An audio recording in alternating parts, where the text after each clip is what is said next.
Eto na. Baunay nagparetoke. Walang tumatulog. Hindi naman ang gagawin ng mga kalaban yan eh. Siyempre mag-iingat ang mga kalaban. Ang mga kalaban nila sa politika na gawin yun. Kumbaga, I don't understand. Ako, ayoko talaga. Sobra. Tsaka minsan na kapag maganda ka na at yun ang minahal sa'yo ng tao at dyan ka nakilala, parang nawawala ang kinang kapag, alam mo, marami sa mga tao na sa mga Pinoy na, ay, parang hindi na siya yung in-idolize ko. Oo nga, kasi sabihan nila, yung ibang tao nga, hindi na kayo nakikilala, di ba?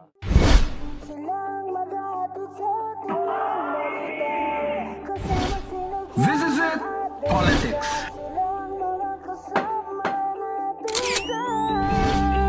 Latest dihis ng showbiz.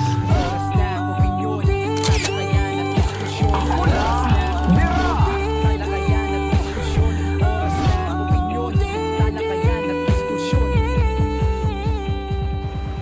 Ayan, hello!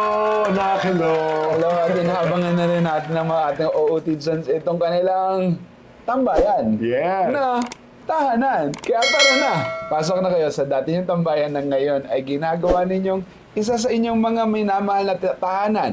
Ito po ang OOTD. Oras ng opinyon. Talakayan at diskusyon. With my nanay na isa sa mga dahilan kung bakit binabago at nabago na ang tingin sa salitang OOTD. Hindi na outfit of the day, kundi iba-iba ng patalakayan na matalinong talakayan dahil siya nga ang political and showbiz official daw ng OOTD, Nanay Jobert Sacaldito. Naku, maraming salamat anak ko, Direct Chops Manansala. Of course, hindi lang dahil sa akin, no? Dahil sa brilliance mo. And fun, no? Mga kaibigan, this is a fun episode. Kaya mag-enjoy kayo rito. At kailangan namin ng mga inputs niyo. Let's have fun. Tingnan natin. We're not here para pagtawanan sila, paglaruan sila. Gusto na namin ipakita sa inyo kung ano yung mga dati at ano ang ngayon. Yes. Diba? Naku, kaya diretso na tayo sa ating unang segment, ang This is it, Politics. Oh my God! May post. Oo. Ang bahay ni Digong, ni dating Pangulong Duterte, ay up for sale. May post po si Miss Kitty Duterte. Sabi niya, for sale, Duterte Family House. Masakit sa dibdib ko every time I go inside. Ako na lang ang pumapasok dyan. May 4 na katulong na pero walang amo. We abandoned it after what happened. I cannot sleep there anymore because the lawyers asked us to install CCTV even inside the bedroom. Hanilet Avancenia. Oh, sana all. Buti pa sila 4 na katulong, walang tao. What more kung saan sila nakatira? Ilan kaya katulong nila? Siyempre, simpleng pamumuhay lang naman sila. Ano? Bakla to. Ano? Simpleng pamumuhay? Oo, kasi Diba sa likod ng bahay na may golf course? di ko pa nakikita yun, Naya. Pero napapanood ko dati yung sinasabi ni Pangulong Duterte. Na minsan pagpunta lang sa likod, doon na siya maglalaro ng golf. Baka yun talaga yung hobby niya, pero he wanted a simple life. So baka hindi naman kanyang golf course. Oo, diba? Baka doon na yung bahay niya, tabi ng golf course. Tama naman. Pwede naman, pero may 4 na katulong. 4 na katulong. Na walang amo. Oo. Sana nga, sabi ko sana all. Ako nga isa lang katulong ko, hirap ako magpasweldo. Bagay, huwag naman i-compare ang sarili. Dati Pangulo naman yan. At saka mga kaibigan, they've abandoned that house since the time that the former president was brought to the Hague. Kasi nga wala naman daw nakatira doon. Kasi doon talaga yata namamalagi si dating Pangulong Duterte. We've seen this house eh. Sa mga campaign time niya, doon siya kumakain. Para mas komportable siya doon. Doon siya nagkukulambo. Remember that? At wala naman masama, no? Pero ako naman, for you to sell that old property, that is the ancestral home. Kumbaga, hindi dapat eh. Parang naniniwala ka ba na ibebenta nila? Maaari ibebenta nila, pero hindi ako naniniwala dahil sa una, ayaw kong palabasin na naghihirap na sila. That's why they have to sell that property. I don't believe so. To get rid of the sad memories. At meron akong lately na ulinigan na reason why, was one of the reasons kung bakit gusto na ibenta, is that kasi walang tao doon. Natatakot to silang baka taniman. Mag-frame up yung mga kalaban. Pwede. Di ba? Na maglalagay na mga drugs, na mga firearms, para lang, para maging hot. Magkaroon sila ng hot pursuit doon sa bahay na yun. Pero ako, no, hindi mo talaga maaalis, no? yung truth. Kapag halimbawa nag-post ka, you were trying to, make people feel yung makuha mo yung simpatsya nila and all.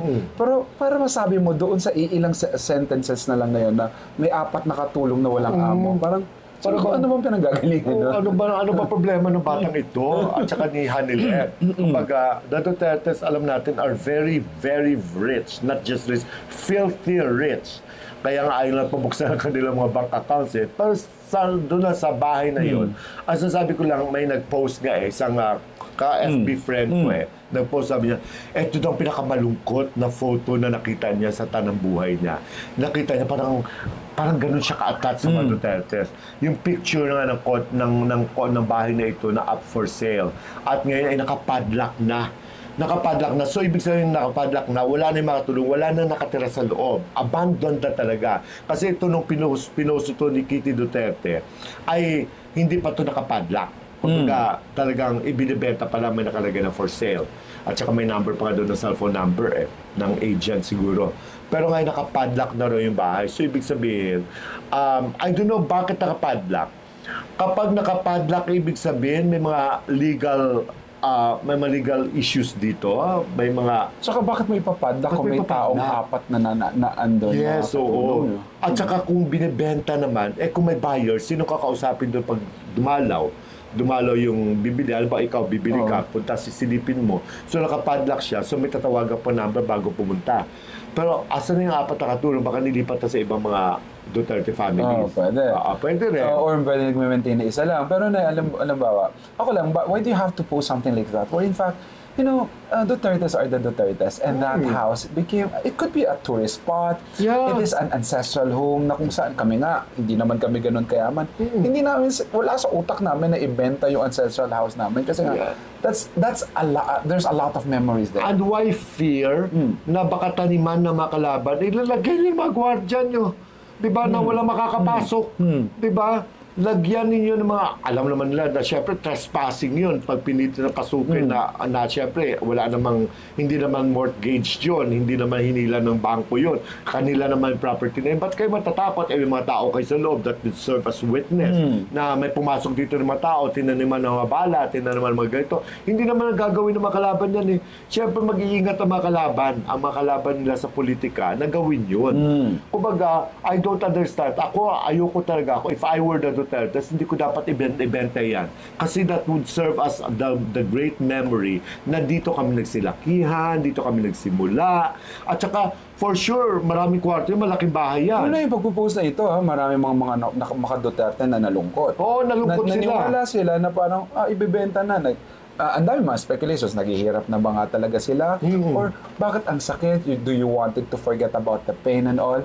But the memories are memories. But who are we to tell them that not to sell that? It's still their own volition and their thing. Pero sa atin lang parang ano ba talaga ang ulterior reason why they have to post something like that? Oo. Wag sana, no? Sana nakikinig ang mga Duterte, no? Sana may kapag parating ito sa kanila. Wag niyo sana, if you were to ask for public opinion, alam mo, most of us, kahit hindi ka mga Duterte, I don't think it's right. Hindi tama na ibenta ninyo. Alam mo, hayaan nyo na siya muna na pahinga dyan, abandon for a while, kasi siyempre marami pa kayo mga inasikaso ng mga issues at mga problema. Pagdating ng araw, uwian nyo yan. Iba rin yung uwian nyo yung dati yung tahanan. Saka yun ang tahanan naging komportable ang dating presidente Rodrigo Duterte. Oo, malay nyo, baka yung pa nagdala ng swerte sa inyo eh. Hindi natin alam eh, di ba?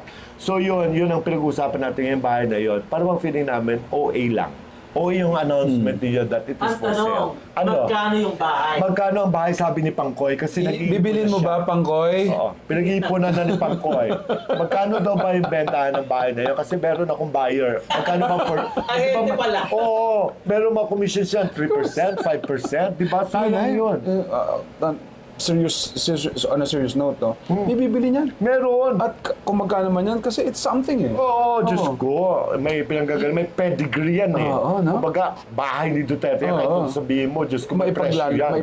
Maipagyayaw mo, etong dating bahay ng dating Pangulong Diba, Duterte. ginawa nga ni Chris Aquino before eh. Diba, ginawa niya, nag-build and sell siya, mabibili siya ng bahay, paggagandahin niya. O, dahil kay Chris Aquino, mahal. Dahil kay Chris Aquino, syempre, mahal na pag binenta na niya. So, lalo pa dating Pangulong Duterte may-ari.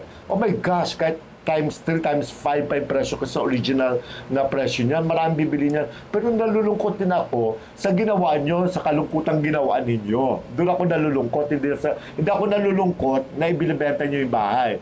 Nalulungkot ako sa inyong mga maling desisyon. Yun. Ako yun daw. Ay, wala daw akong masabi kung hindi kumain na lang ng ubas. Hay, Ikaw, nako. Odinson, ano masasabi mo? Of course, talakayan at opinion nando. We have to hear your opinions. You can comment your opinions ngayon din. Lalo na sa mahal nating anak sa Alam pa sa Monte. Di ba anak, no? Di ba hindi dapat ibinibenta yung bahay na yan? Sayang naman. Kasi syempre, ando na mga memories, mga old, mga structures, yung mga hagdan, kung saan dumadaan si dating Pangulong Duterte, yung mga rocking chair, kung meron mga rocking chair memories na hindi doon. mo mabibigyan. May bago na kasi lang mga bahay kasi. Nga, yung mga bahay nila kasi mga tag 300 million ang worth, yung mga tag 200 million. I should know. Mga ganun, 200 million ang worth. Siyempre, yung bahay na ito dati, siyempre, magkano lang ba yan? Magkano ba yung commission mo nung nabenta mo? Wala nga ako kasi hindi akong seller. Anyway, kasi Hindi akong kinontak, yung friend ko. Yung friend ko! Ayun.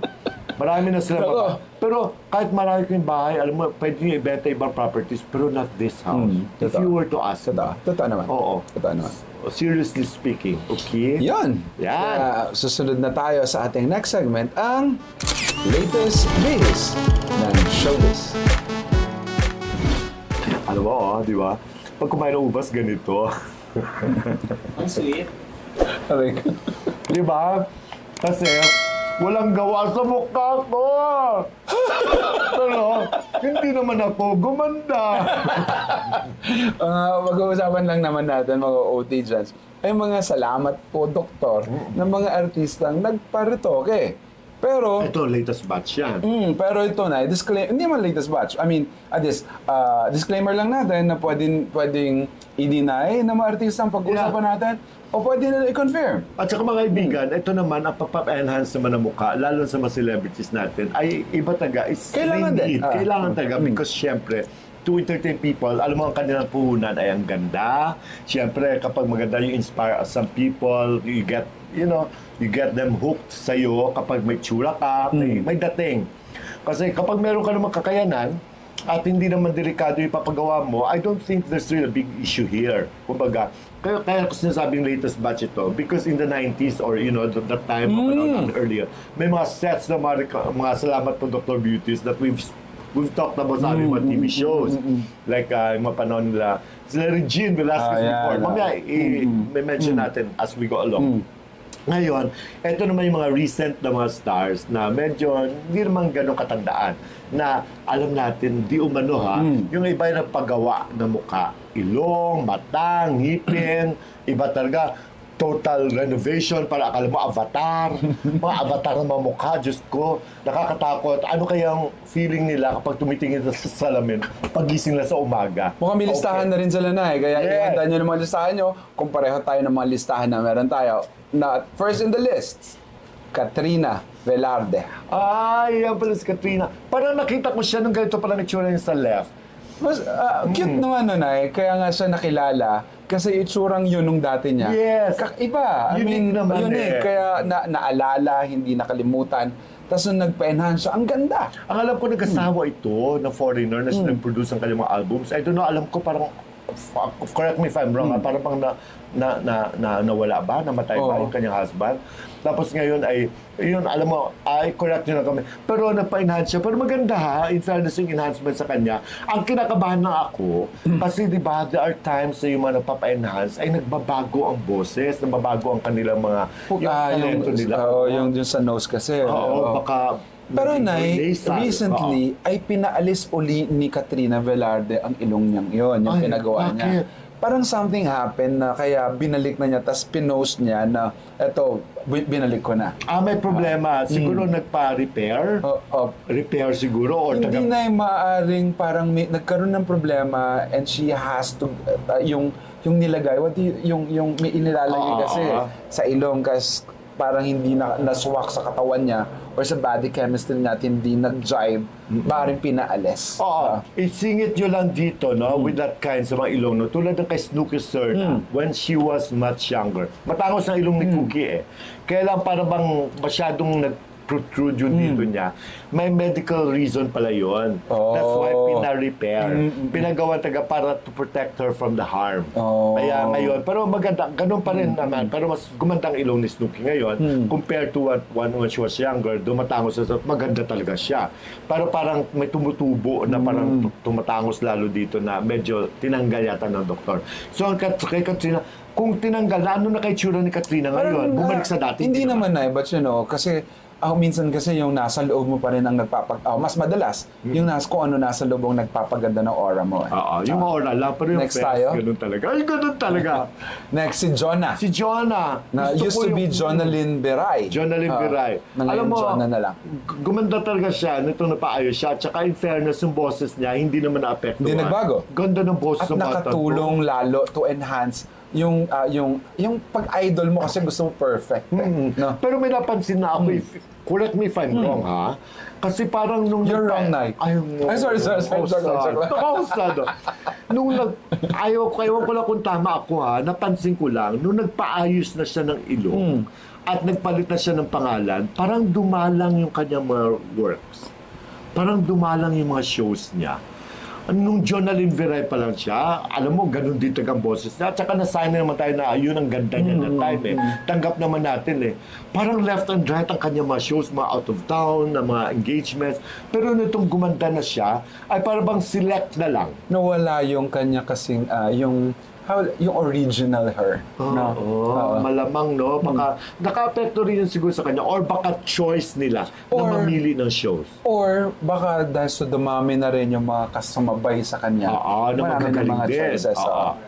Ayun, Next tama, no? Pero I like her face, bagay sa kanya. And I don't see anything wrong with that. Ito na, your favorite, Miss Morissette Amon.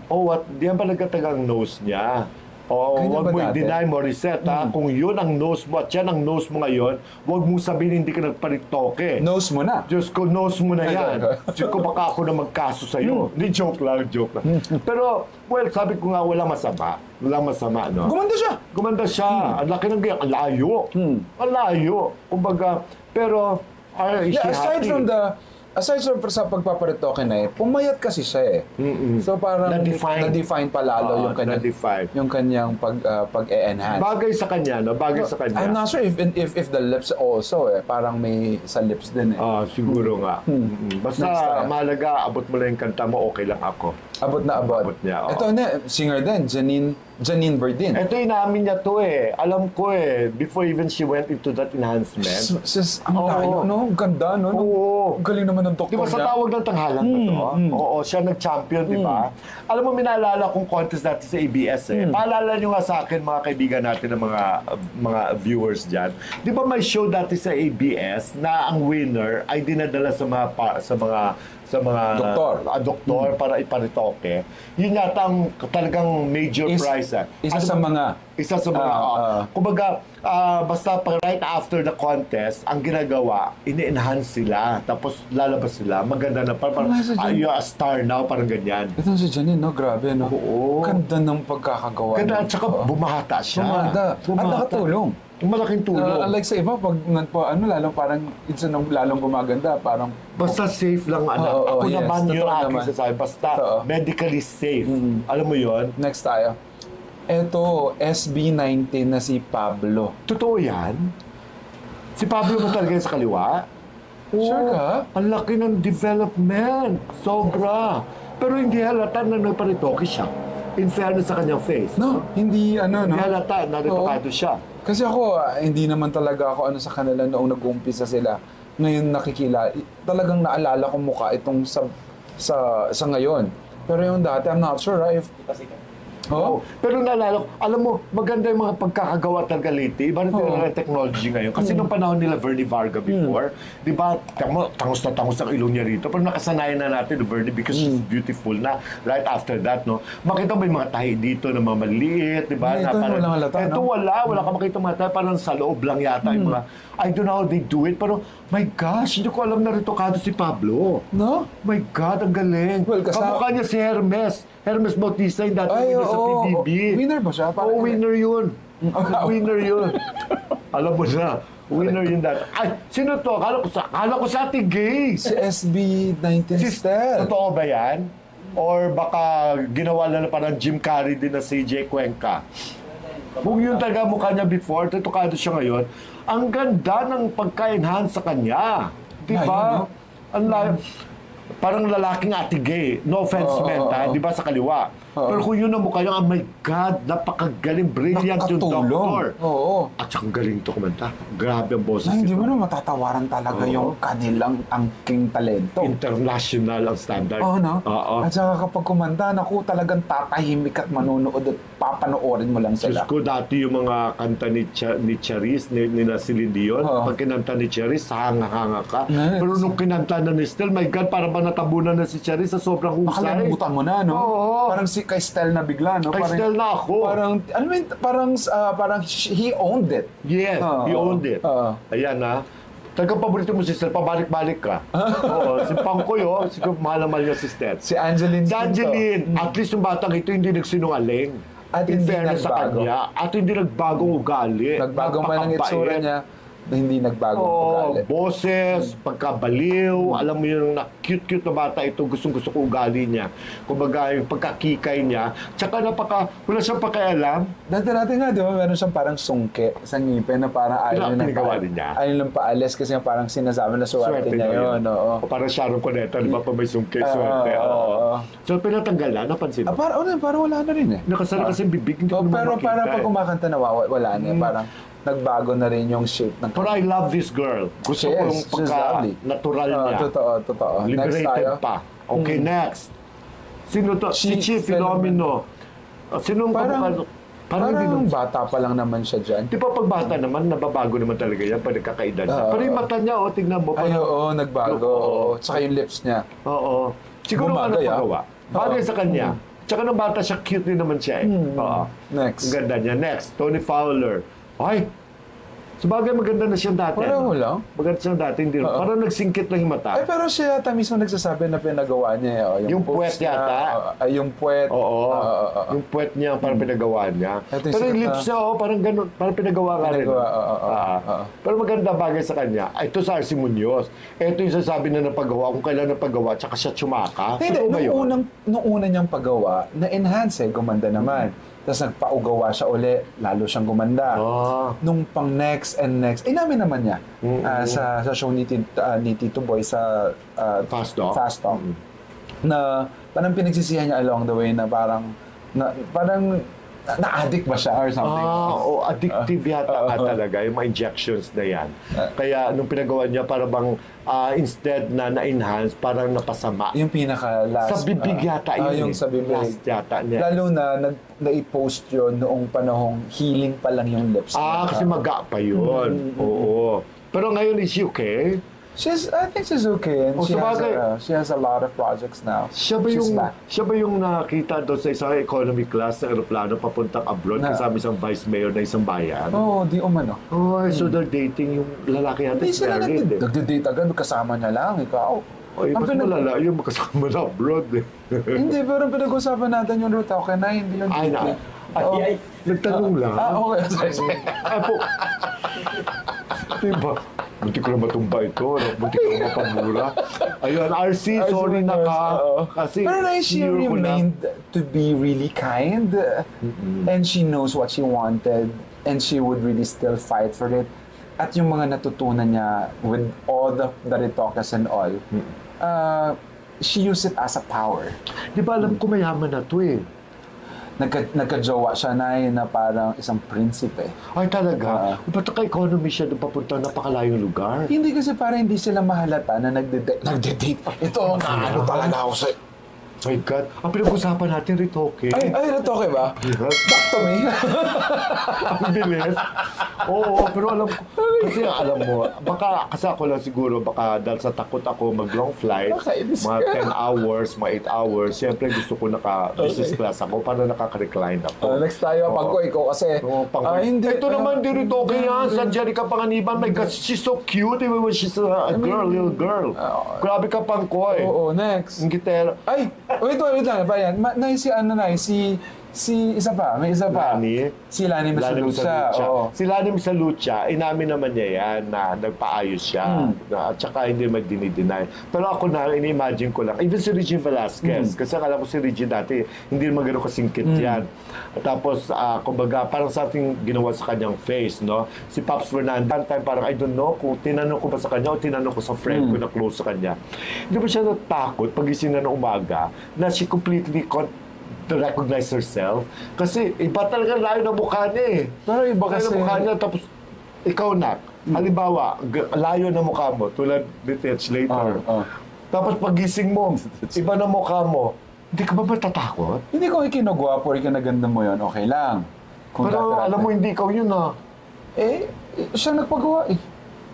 It will take, hindi mo natin maiintindihan kailanman na yung process na meron sila dahil sila naman nakakakita at kung anong gusto nilang makita sa mukha nila at yun ang na-achieve nila, they will embrace it. Tulad nito pag-usapan. Ito yung susunod, si Jane De Leon. Si Jane may pinagawa ba? Oh, nagmukha nga raw siyang Lani Misalucha. From a beautiful girl. Parang avatar. Oo, parang ganyan na parang, although, I don't know, no, kung minsan kasi nasa picture lang yan, nasa makeup lang ganyan. Pero itong pinag-usapan na si Jane De Leon na parang hinanap yung dating itsura niya na fresh, ang ganda, si Darna. Parang nawala dahil nga sa pagpapagawa at pag-enhance ang mukha niya. Si si Charisse Pempengo. Si Charisse. Na naging, Si Cyrus. Jake Cyrus. Oo. Ano pa pinagawa ni Charisse? Hindi, Napatanggal siya kasi. nagpatanggal siya. Marami siya mga enhancement na Nagbuke. nagpukata. Ito talagang total makeover. From a girl to a guy. To a boy. Oo. Parang trans woman. Naging trans woman na Trans man. na kung saan ay happy siya. Happy siya sa development ng changes niya. Ang dami ng sacrifices, di ba? Pero at least, basta masaya ka, fine. Walang problema. And itong finally Ito isang very successful operations noon, nung ginawa kasi hindi sa pangmamaliit natin sa kanyang old self, no?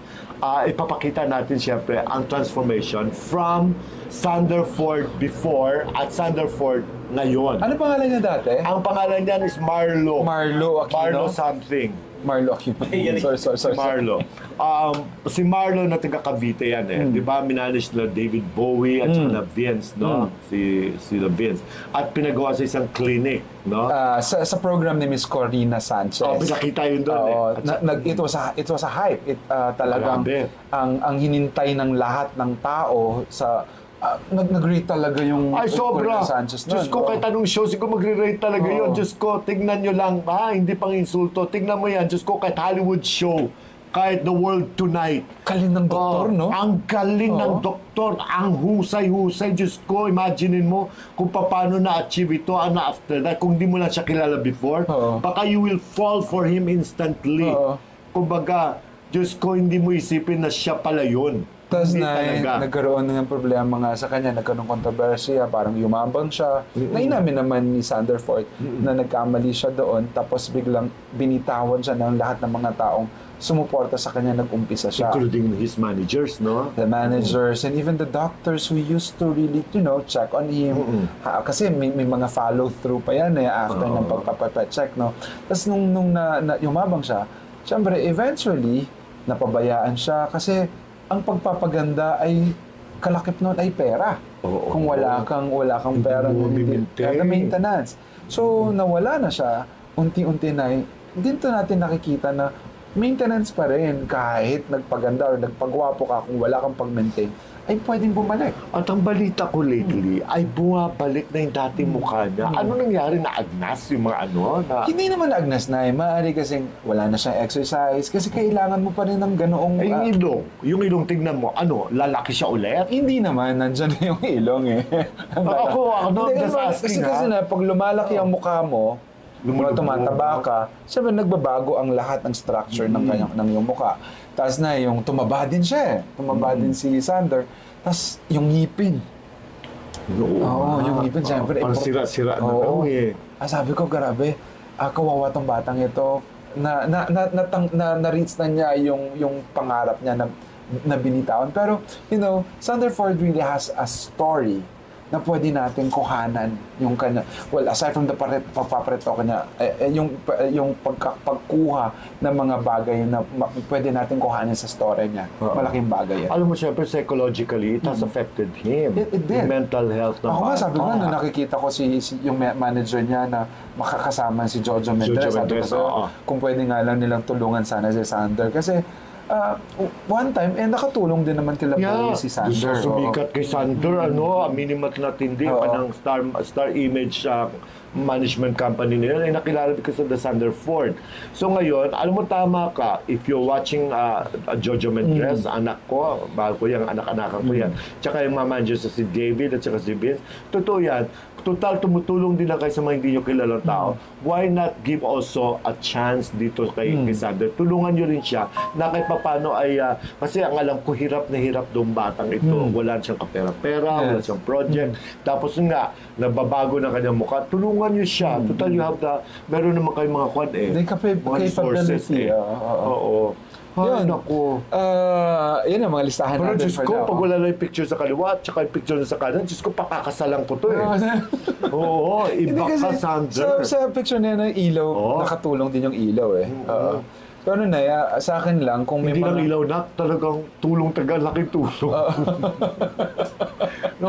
Hindi ko sa pinagtatawanan, my God. Sa atin, yung pagpaparetoke ay jurisdiction mo sa katawan mo, ikaw yung may desisyon, and Yes. for whatever you do for yourself Yes. is for you. Who are we to judge? Pag-aari niya yan eh. Kapag nasa inyo ang desisyon, tama ka. Pero sana naman ay alam natin kung ito ba ay Pag sobra na. Oo, pag sobra na, tama na. Kumbaga, huwag sobra-sobra. Tsaka minsan na kapag maganda ka na at yun ang minahal sa'yo ng tao at dyan ka nakilala, parang nawawala ang kinang kapag, alam mo, marami sa mga tao, sa mga Pinoy na, ay, parang hindi na siya yung in-idolize ko. Oo nga, kasi sabihin nila, yung ibang tao nga, hindi na kayo nakikilala, di ba? What more kayo? Sabi ko sa inyo, pag tumingin kayo sa salamin, hindi nyo nakilala ang sarili nyo. Diyos ko, makakala ko may multo. My God. Ayun. Mga OOTGs natin, maaaring meron kayong iba pang listahan. You can do your comment kung may mga listahan pa kayo ng mga detokadong tao because you might be doing another like this sooner. Alam mo, pag may listahan kayo, gawin natin ulit sa isang episode ulit nitong OOTD. Don't worry. Naku, kung na-stress kayo sa mga pinag-uusapan natin, diretso na lang kayo sa Deluxe Spa. Ay, my favorite. My favorite. Saan ako napapamasahe? My gosh. Alam mo, ang Deluxe Spa, napakalinis. Ang gagaling ng mga masahista. At mura na eh. At mura. At saka mabait yung manager lang si Vince Miraflores. My gosh, beauty queen dati yun. Ngayon ay sales agent na lang. Sales agent na lang. Saan matatagpuan ng Deluxe Spa? Sa may Scott Fernandez Corner Tomas Morato, malapit siya sa Chili's. Yun. Punta kayo doon, ha? Doon tayo magkita-kita. Okay? Excited na kayo dito, nako! Ang ating Hulang Bira! Tirahin na yan! Hulaan lang! Grabe. Eto na. Ba na yung nagparetoke? Walang tumatanggap. Ang ngipin lang, pinagawa. Ay, huwag niyo edit yun, ha? Eto na. Hula, bira! Sikat na gay comedian ko. Host. May-ari ng... Ay, grabe to. Grabe na mamayagpag siya sa kanyang love life at sex life. Actually, more on sex life. Oh. Kasi marunong siya. Hindi siya nag-i-steady ng jowang boyfriend. Oh, hindi siya Diba? in love ng... Ayaw niya. Basta sa kanya, 4 kilo lang siya. Yung what 4 kilo means, kumbaga, bayad lang siya per appearance. Di ba? Tulad yan. Pero siya, kakaiba siya. Dahil syempre, alam natin may pambayad siya. Kahit hindi man siya kagandahan, nalulure niya ang mga pinakagugwapo mga male celebrities dito sa Pilipinas. Dahil nga, willing and able. Oh. Galante naman yan eh. Pumapasok naman sa kanyang budget. May budget naman siya. Oh. Kumbaga, sometimes, So, ano beauty is nangyari? the eyes of the beholder. Beauty is the eyes of the beholder. Not the money. Not naman. Pero alam mo mga kaibigan, nakakatuwa siya. May dalawang magkapatid, no? Parang foreign looking, foreign sounding pang apelyido. Kapatid ng mga sportsmen. Sportsmen. Tapos, ang balita ko, napupunta ito sa isang bar na pinupuntahan lang nila, okay? Nagkita-kita sila doon itong gay comedian na ito. Tapos, yung isang lalaki, siyempre, pinroject niya. Kasi gusto niyang makaniig. Makaniig, oh! Kasi that time, yung other boy ay may girlfriend na beauty queen. So, hindi niya pwedeng pakialaman. So, inuna niya muna yung brother na gwapo rin. So, ang ginawa niya, nag-out of town sila sa isang beach. Tapos, alam niya, nagkukontakan sila ng brothers. So, isang brother na walang jowa, pinapunta niya sa kanyang hotel room. Tapos, and the rest is history. Diyos ko, na-Jordan niya yung lalaki. So, binigyan niya ng datum. At nagulat yung kanyang brother, bakit may bago siyang rubber shoes? Talaga mahilig siya mamigay ng mga rubber shoes at saka mga datum. So, ang ginawa ng brother, na-intriga. Siyempre, brother talk. Mas sinabi, saan galing yan? Si ano to? Sabi niya, pinapunta niya ako sa kanya. Pinapunta niya ako doon sa kanyang hotel room. Nagkwentuhan kami at saka siyempre alam na ng brother ang kalakaran. Sabi niya, kaya pag may time, makapag-inom ka sa kanya, hindi mo uminom siya na eh. So, sabi niya, entertainin mo lang kasi nagme-message doon sa kanya. So, pinagbigyan niya, pinuntahan niya, true to his word, true to the word of the brother. Nakatanggap din siya ng rubber shoes at saka ng tattoo. Nagkwentuhan lang sila, may rubber shoes. Sila, pero hindi na alam, natuhog sila ni Miss Beauty Queen. Ano to, barbecue? Ay, naku, hindi na barbecue, banana Q. Oo. Grabe, ang swerte mo ng friend natin. Wait mo doon. Ang swerte ng friend natin, di ba? Beauty is in the eyes of the beholder. Plus the money.